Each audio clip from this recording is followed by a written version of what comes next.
Hello, everybody. Hi, this is Dionne Williams with the Emerge Fashion Show. I just want to thank you guys for joining us for this new edition of Emerge Design Talk. I am super excited about my interview today. I have interviewed during the COVID time, we started doing content and interviewing icons and legends. And today, my interview is with someone who has taken over the fashion scene. This Los Angeles-based designer has become the go-to for some of the entertainment world most biggest celebrities, and like Dwayne Wade and Lena Waithe and Justin Bieber, just to name a few. I'm gonna put him on. His name is Fresh over RichFresh. Hey, Fresh, how you I'm doing? doing fantastic. How are you? Oh, I'm so excited. Thank you so much for joining me. Absolutely. No, thank you for having me here. Yeah, this is an honor. I love Oh talking. my goodness! When I told my team that I was interviewing Fresh of Rich Fresh, they were super excited. They were. This It's is very this cool. this is for all the younger generations that follow you and your clients. So I really want to get to know you, and I see your beautiful designs on Instagram and all in the media, and I wanted to really know more about you. Okay, absolutely. Okay, so tell me, where did you grow up? Where did you grow up? You grew up down south or Memphis or Arkansas? I grew up in Memphis, Tennessee. Well, I actually grew up a bunch of places. So, um, when I was young, we lived overseas. Like I was born overseas, and then we moved to the States. But I was still real small. We lived in North Carolina and, for a little while. But again, I was super young. But I think we moved to Little Rock when I was 10, maybe. Mm. And so, I got some very distinct memories of Little Rock. And, that's where I actually came across fashion, was surprisingly in Little Rock, Arkansas. Um, and then by the time I moved to Memphis, I was 15. And, I moved to Memphis and I took this desire that I had for fashion from Little Rock. I took it with me to Memphis and, just started doing my thing with it in high school, just playing around. But yeah, I say I'm from Memphis because that's where I really like found myself and developed my swag. That's where I spent the most of my time. My daughter was born in Memphis. I started my first business in Memphis. So Memphis is home. So how did you get into fashion? Like, I know you actually sew, and how did you in Memphis, when you were growing up, know about fashion or get into it? Yeah, it wasn't a thing in Memphis at all. It was more or less, I was competing with the guys I went to school with, like who can dress the best. So every day was like a fashion show. It's just me, and it was only like 4 or 5 guys that you got to really worry about. Like the rest of us, whatever. But these 4 or 5 guys, it was just a fashion show. So that was fashion for me. That's all I knew about fashion. And then seeing the magazines and seeing Calvin Klein and Ralph Lauren and the big brands that we never really actually saw. Um, and that was it. But by the time I finished high school, I still didn't know what fashion was, but I knew whatever it is, I think I'm good enough at it on a entry level to be great at it on like a grand level. Just like Mhm. hop in and get committed. So that was really it for me. I got the bug in middle school. I really honed in on it in high school. Decided it was my passion, and then I just hustled. I got out and just started altering clothes, doing whatever I could with the sewing machine to make money. And I wasn't even on fashion. I was on tailoring. Like I was an alterations guy. You Okay. know, People would just come from far and wide to bring me clothes to fix. And even when I got to Los Angeles, I was known as a celebrity tailor, but differently. I was the guy that would come and do alterations on Mm, other people's designs. yeah. Like 2015 and 16, when I was here, like that was more so what I was doing was altering other people's stuff. 2017 and I was like, nah, y'all have to respect me as a designer. Like I can't, I'm not gonna keep fixing stuff. So that's my whole fashion journey Yeah. in So a nutshell. you self-taught to sew you taught yourself how to sew?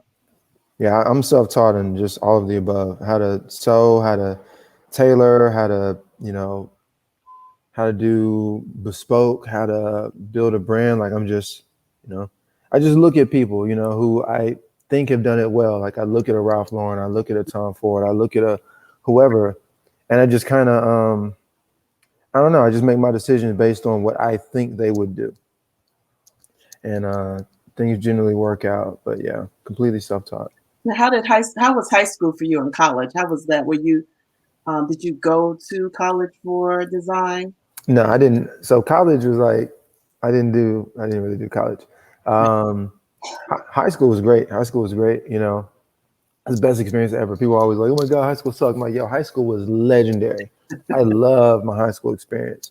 Uh, Um, Damn, I just realized, I think I got on my girlfriend t-shirt. It's not real small. So I'm like, why is my shoulders fitting like this? Um, and so, you had a great time in high school. oh yeah, I had a great time in high school. Like, everybody else was, fighting for their life, and I was just floating on a cloud because I had this fashion thing. Yeah. Um, and then I turned down all my scholarships, right when I graduated. 'Cause I had a gang of scholarships, like over a dozen scholarships, because I was really smart and I had very good grades, good test scores, but I didn't want to do any of that. I wanted to do fashion, and I didn't know about fashion schools, so I just opted out. I was like, I'm not going to do this. I'm just going to figure it out. I went to U of M for a year, honestly, just because like my dad had put me out and I ain't had no place to stay, and my mom just suggested you should stop couch surfing and go to U of M and see what's up. And I went there and they offered me room and board. They're like, oh man, you got great grades. Here's a scholarship. And I was like, cool, I can stay somewhere. And then but I was there for a year and I was like, ugh, I hate this. Like I don't want to do this. I want to do fashion. You guys don't offer fashion. I'm out. And Yeah. that was it.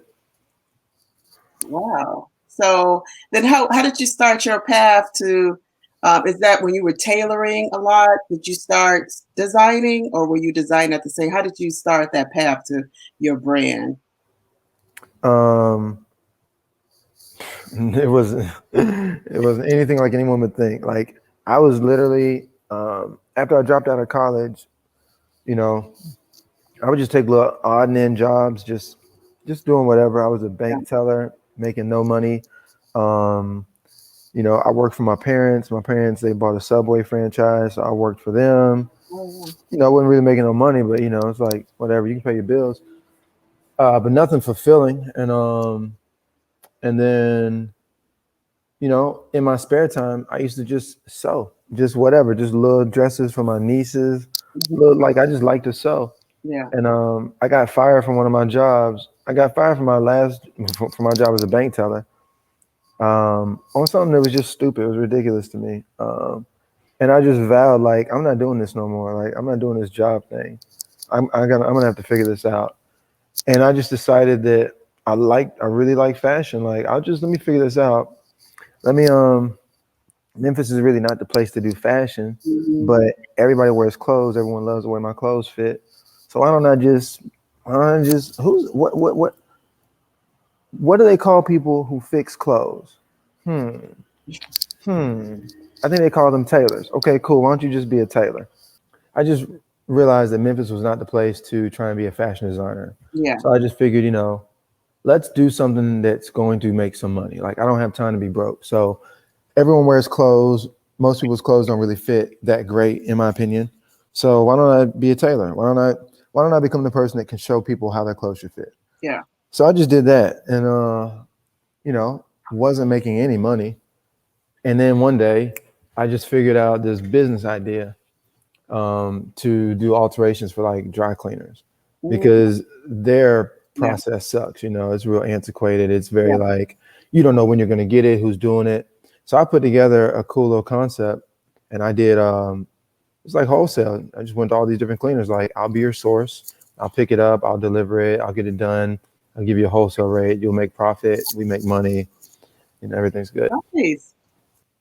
San Diego, that I decided to start doing clothes. Like Mm, you need to you need to do more than just alterations, bro. You need to be the one making the clothes. And then a year later, I moved to LA, Yeah. And a year later, I started my clothing business, my So first clothing business. did you know what's your design aesthetic? Like, did you know already like what type of design? Did you start sketching? Like, how did that evolve into your brand? So my design aesthetic is so simple. Like people wonder, man, how do you come up with all this stuff? I'll tell y'all a secret, and it's really unfair. What is? Because I've listened I am my muse. I to just design clothes that I think I would like to wear. that you look good in. Yeah. My aesthetic is what I would want to wear at that point in time. Yeah. Whatever that is, like, but I've always had a very clean, preppy, if you will, like very together aesthetic. But like if I'm feeling colorful, then I'm gonna offer color. And Mm-hmm. people are gonna see color. But if I'm feeling minimalist, then I'm gonna do something more tonal, and that'll be how my brand is presented. So like all the stuff I do, like all these crazy things I come up with clients, I'm not really coming up with it for the client. I'm just thinking of like, what would I design for myself Okay. in this scenario? And that's it. So the Rich Fresh, was that the first brand that came when you finished when you started? I'm gonna get out of Taylor and do my own. Was this No, the first brand? no, not What even was that? close. What was that? Yeah, this is like my seventh. All the rest of them failed, but Rich Fresh was like the one that was really successful. Um, no, it was when I moved to LA, I worked at the Beverly Center for like a year, Mm-hmm. and then I quit and I started a company. I started this little thing doing these events, and people would come to the events, and then I'd have like options for them to buy suits. I made it real like simple, real um, like going into a sandwich shop and Yeah. checking off which boxes you want. I made it like a simplified method, so I could get a lot of people through. Like I get 20 guys through in 3 hours with this system I put together, Yeah. um, which is cool. But it's like it's not luxury. It's like it's fast food. So I was doing fast food tailoring when I first got to LA, and that company was called Rich Freshman. Uh, and it was different. It was cheap suits. It was being produced in China, but it was cool style. Like the fabric was good, but they were like inexpensive. I mean, like when I say cheap, not like cheap quality, but Yeah. they were inexpensive suits, like $600 suits, $800 suits, and they were made in China. But I'm a great tailor, so once it lands, I'm gonna tailor it and make sure that it fits. Like, oh my God, it's amazing. So I did that. And my nickname was Rich at the time. I had gone by that, and freshman was like sort of a nod to Memphis because in Memphis we big on saying fresh. Like, man, bro, so fresh, man, bro, so fresh, man, it's just so fresh, bro. Like that's what we say. Fresh is just the ultimate compliment. Yeah. So it was Rich Fresh Man. That was my whole thing. Rich Fresh Man. Yeah. Put Mm-hmm. into a name, Rich Freshman, and so that was it. And I did that. I ran that business for 4 years, and then it bottomed out. It just wasn't. It wasn't a good model. The suits really wasn't that competitive. There was no distinguishing quality. It wasn't luxury. I was on drugs. So it was a lot of things that were leading to the failure of that. And Mm-hmm. then right at the end of 2017 is when it like done and ceased to exist. And then 2018, I hopped back up and was like, we're gonna do this different. We're gonna do luxury this time. We ain't doing this cheap shit. We're gonna do luxury. We're gonna call it Rich Fresh, all one word. You're not gonna call yourself rich no more. You're gonna call yourself fresh. Totally different embodiment. Yeah. You are now him.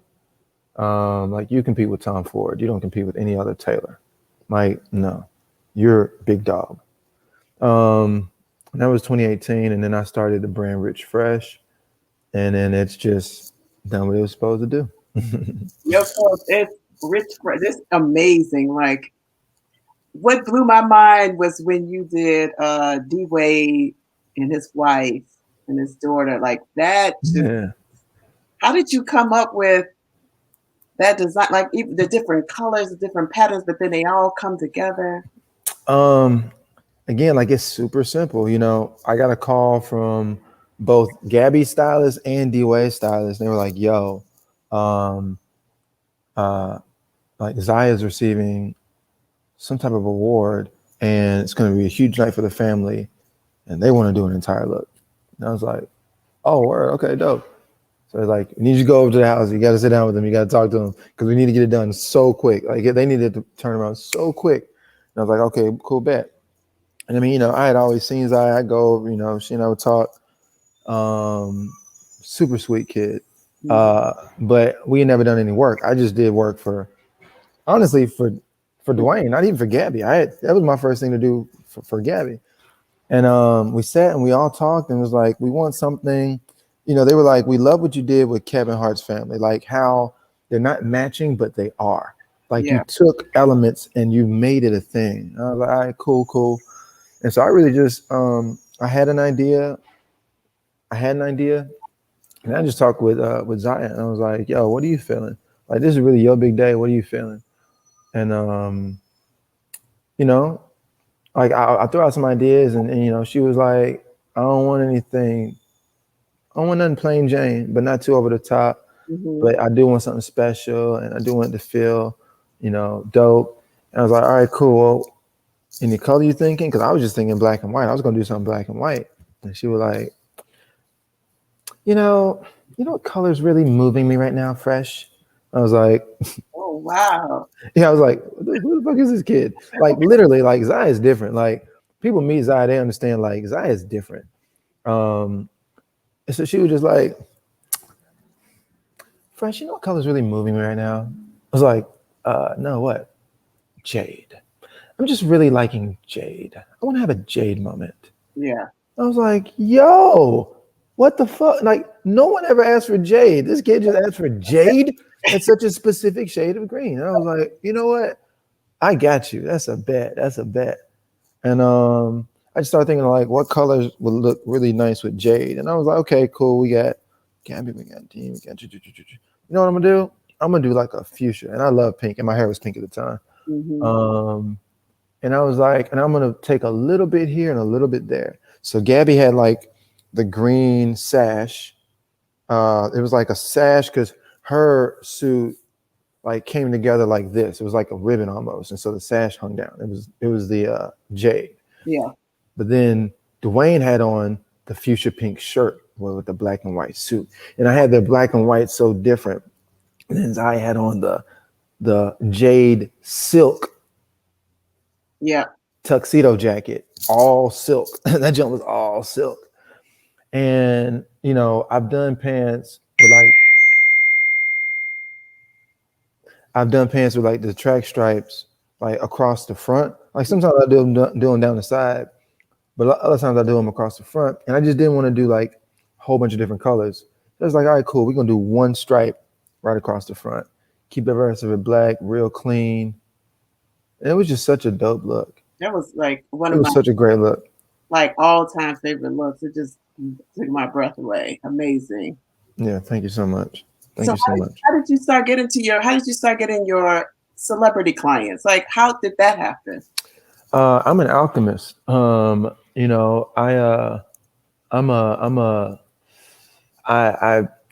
I'm big on like spirit stuff, and I understand like the power of being there before you get there. Mm-hmm. So I recognized that there was no one that was really doing what they should be doing with these celebrities. I'm like, damn, all these celebrities are all going to the mall. They're all going to the stores to get their clothes. They all looking the same. Like this is stupid.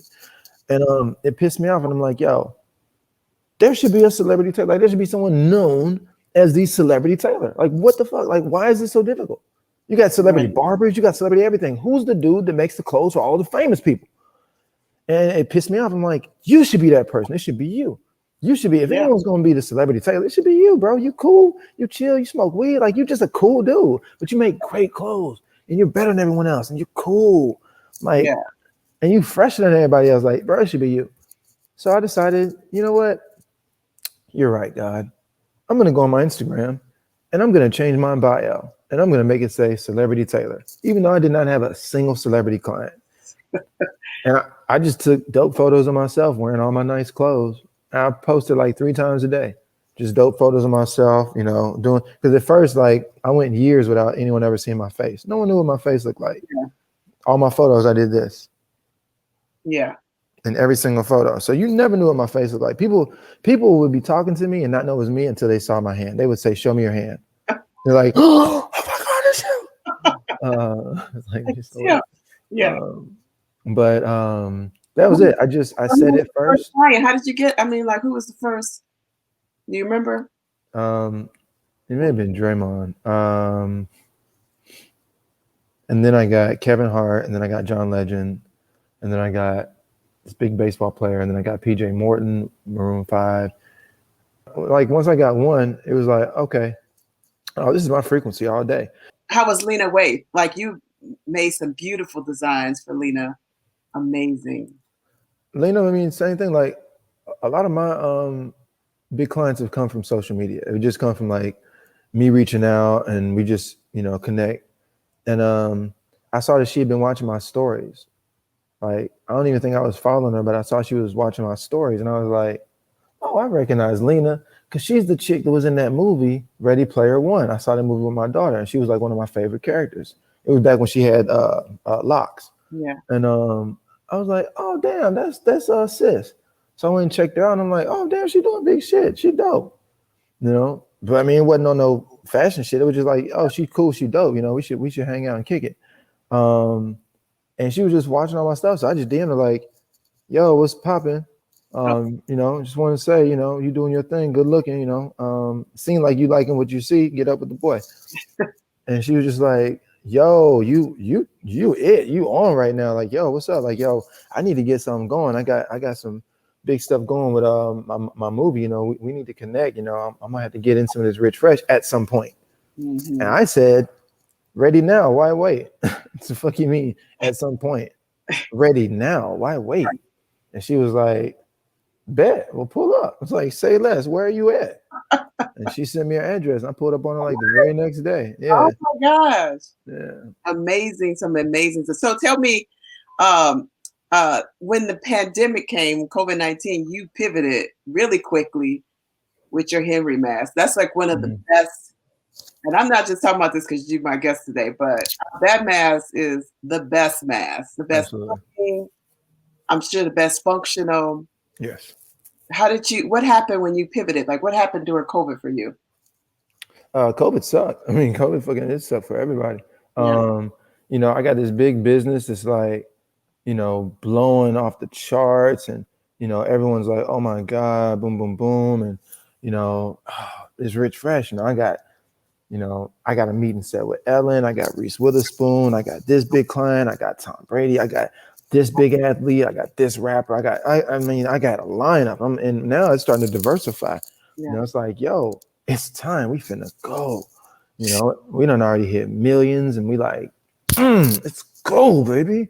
You know, I'm moving to this beautiful house in the hills, and I got this Maserati. I'm like, let's go, baby. And I was about to get another one. I was like, I'm finna give you another Maserati. Let's go. And then I was supposed to be speaking to 10,000 people at South by Southwest, Yeah. just about my story, like on stage. Like I was like, let's go. I had a reality show that was in the works. Let's go. And then the pandemic hit. And all that shit went away. All that shit went away. Everything went I know. like silence. I was like, oh shit. But I'm not one that panics. I never panic. Like I was just like, okay, this is different. Um, it's clear it's not just happening to me; it's happening across the board. So, what are we gonna do right now with this? Let's just take a step back and focus. Let's just get refocused. There's a reason why this is happening right now. Let's take a step back and get refocused. There's a lesson here, or there's an experience here that you need to extract. Like I just don't start worrying. I'm like, what's the lesson? And my brother kept bugging me about making some masks, and I was like, bro, chill. I'm not interested in that shit, because everyone's starting to do that bullshit. Like people who was making t-shirts, they just started to make little bullshit. Man, like the masks look like garbage. Like, bro, I would not put that shit on my face. I'm big on safety, so I'm like, you Mhm. know, I'm looking at what fabric is actually good for filtering out and, doing what it's supposed to do. And I'm not saying anyone doing it. I'm like, oh, this is gross. I hate people capitalizing on something Yeah. and they're not even putting their best foot forward. They just doing some bullshit. And so I was like, nah, I don't want to play in that at all. Let's just figure out something else. So I was figuring out something to sell and take the proceeds and donate them to like food banks, because the thing that bothered me was schools being shut down, kids not being able to eat the school Yeah. meals that sometimes it's the only meals that they was eating. So I was like, damn, man, we got to do something to keep these dollars circulating so, kids will be straight. And while I was coming up with that and building the site and everything, we had this order that came through. We had some suits we had to make. So I needed to get my tailors in the factory. I was like, shit, I own my factory. So I was like, all right, I got to get the tailors in the factory to get this work done. But we need some masks for them so they can get this work. And I was like, hey, bro, can you find some masks, man? We need to get like 15 masks because the tailors got to get to work. Nah, man, we can't find none. What do you mean you can't find none? Like, where'd you look? I looked everywhere. What the fuck you mean look everywhere? Like, you look at Staples? Yeah. They don't have any masks? Yeah. Okay, what about Walmart? Yeah. CVS? Yeah. The fuck? Okay, well, dude, just try Amazon, bro. Amazon you can't get on Amazon for 3 months. What do you mean you Yeah. can't get no mask for 3 months? Nope. I was like, he's like, bro, there's a nationwide shortage on masks and people are dying from this thing that they need masks to protect them from. I just thought that was the dumbest shit in the world, that we couldn't get the one thing that we need to make sure we're safe from this invisible assassin. I was like, oh, no, that's not it. I was like, well, we got to get this work done. Look, I'm a tailor. I know how I can sew. I'll just go make a mask. Like, I'll make 15 masks. The tailors will just be straight. Yeah. So we went down to the factory to just make a mask for the tailors, a regular surgical mask. We took a garment bag, because garment bags are generally made out of polypropylene. It's a heavier grade, but it was polypropylene. So I just took a garment bag, cut it up, made a face mask out of it, and went to the house. And that evening we was talking to a friend, and this friend, is connected to a lot of small businesses in Memphis. So I showed him the mask and he was like, he was just like, yo, what y'all do today? I was like, oh man, we just chilling down at the factory. I had to go down there and make a mask for the tailor. So, we just got back in. Oh, you made a mask? Yeah, it's just a regular surgical mask. Oh, what's it look like? And I showed it to him. It was just a black surgical mask. He's like, yo, can you make some more of them? I need some of those. Man, there's companies out here that need some masks. Like, can you make like 500 of them? Oh. I was like, sure, yeah. So me, my brother, my mom, my niece, we went down to the factory and we made 500 masks. It took us like 4 days, but we did it. And as soon as we did that, he ordered 500 more. And I was like, wait a second. I know he's reselling them, but like, is that really this much of a demand? Wow. Within 2 weeks, we had sold this guy 6,000 masks. Oh. And then I was like, okay, all right. Okay, we got to do this different. And I just told my brother at week 2, like we had to hire people, buy new machines just to fill these orders. I'm like, hey, we can't just be reliant on this one individual. But if there's this big of a need, we need to turn this into a business, not a hustle. Yeah. And so I went up to the house that night and I took some paper. I'm very good at origami. I took a piece of notebook paper and I sat on the couch and I started folding it. And a few minutes later, I had the shape of our Henry mask. And I showed it to my brother. I was like, yo, this is the shape of the mask. And he was like, yo. And then the next day, I just had this insight, like, we need to name it Henry because that's our last name. It's a legacy brand. Like, we're building a legacy here. So this is our product. This is our brand. It stands for excellence. And we're all going to be made in America. We'll make them right here in Los Angeles. We're going to do it this way. For every mask we sell, we're going to donate a mask. We're going to do a subscription model because there's a shortage and people don't need to worry about whether or not they're going to get more of these things. And that was it. And then, I just talked to him about it. He didn't disagree. He didn't agree with any of it. He was like, I don't know about the name. I was like, trust me. I don't know about the subscription model. Trust me. Now, I don't know about the price point. Trust me. Now, I don't know about just doing these colors. Trust me. I was like, my brother is the one that built out the factory. So I designed it. I came up with all that brand stuff. What is it called? How does it feel? What's the social media? What's all this? But he built out the factory. Like, we have 60 people every day, full time, at our factory making masks in the factory he built. All the machines he set up. That's amazing. Oh yeah, it's beautiful. And so like it's just been a beautiful partnership, but that's how it came together, just us solving our own problem. And then we realized that it's a much bigger problem than just ours, that we need to solve this problem for other people as well. Where can people get that mask? Because I need to order my mask too. henrymask.com. Actually, you can order it from a number of different places. So henrymask.com is our website. That's where you can go and get the subscription. There are four masks for like $49 a month, which is like $12.50 a mask. It's super inexpensive. Or you can do two masks for like $29. It's just under $15 per mask. You can do, you can customize your mask. Like we have lots of companies that do custom masks, do Ooh, bulk masks. Oh, it's huge. oh, Um, and so I that's my Emerge show. I need the Harry mask with the Emerge on the side. absolutely, absolutely. We love to. So like henrymask.com, we're also selling on Amazon. Our Amazon business is huge right now. So you can go on amazon.com and just search Henry Mask and boom, it's the only thing that pops up.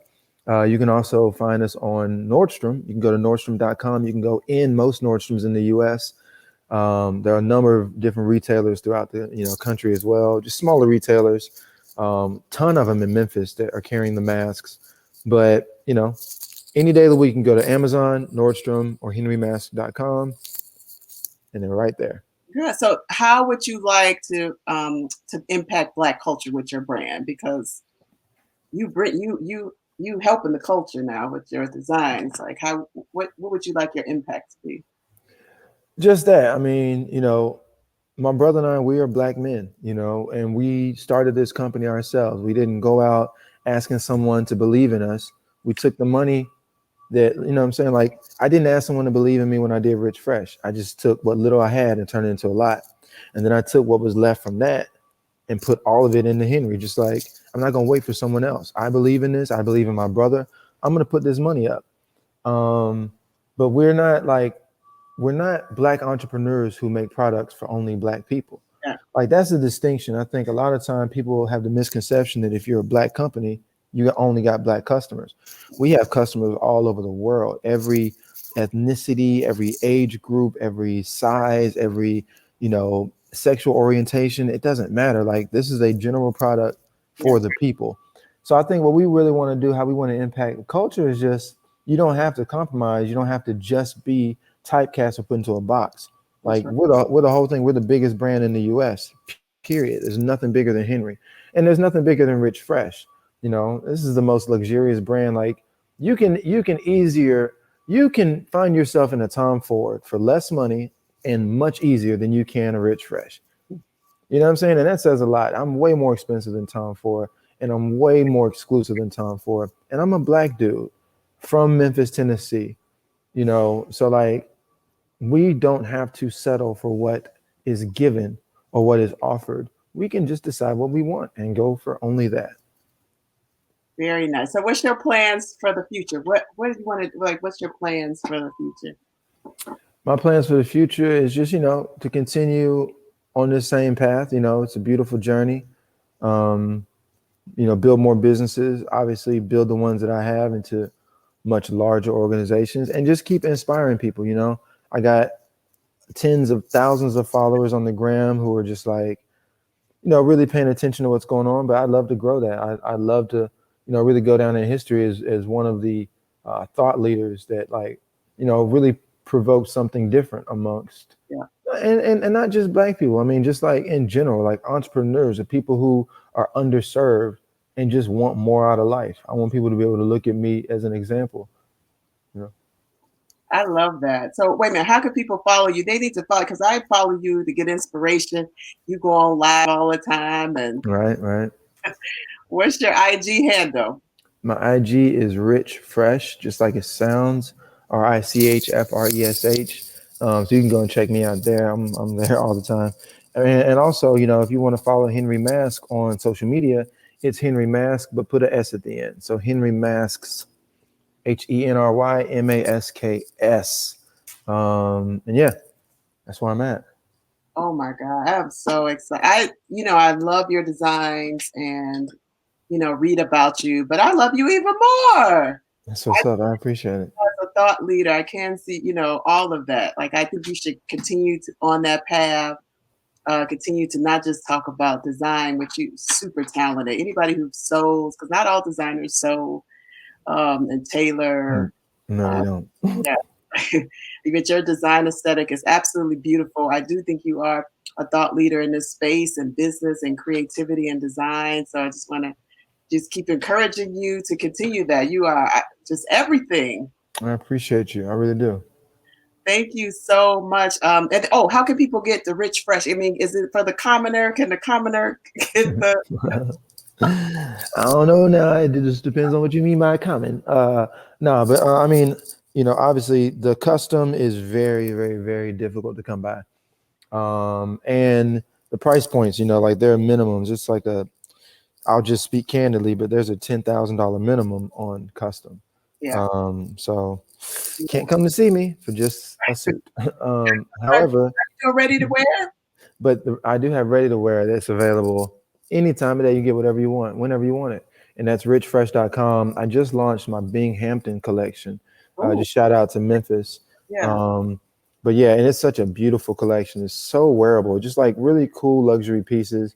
And not quite as expensive as my custom pieces, but it's a luxury product. So it's a luxury price point, but it's some of the most beautiful ready to wear that's out there. I love it. Thank you so much. And maybe one day, you have to come to the Emerge Fashion Show during New York Fashion Week, please. All right, we'll see about that. We'll see about that. Encourage the up and coming designers that are coming up. But thank you so much, everybody. This is Rich Fresh. You have to follow him on Instagram. You have to go on his website. It's a much amazing clothes. It blows me away every time. I just love to just look at it. I usually don't do that with many designers, but the use of your color and the designs, and it all comes together, even though it's different. I just love that. So thank you so much for taking out this time to You're talk. very welcome.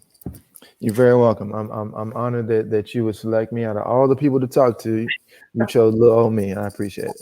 All my team was super excited. So hold on, don't hang up. So thank you guys so much for joining me today for the Emerge Design Talk. You can follow us subscribe to our YouTube channel, Emerge Design Talk. And you can also see this on GFN TV and all of our interviews. Thank you.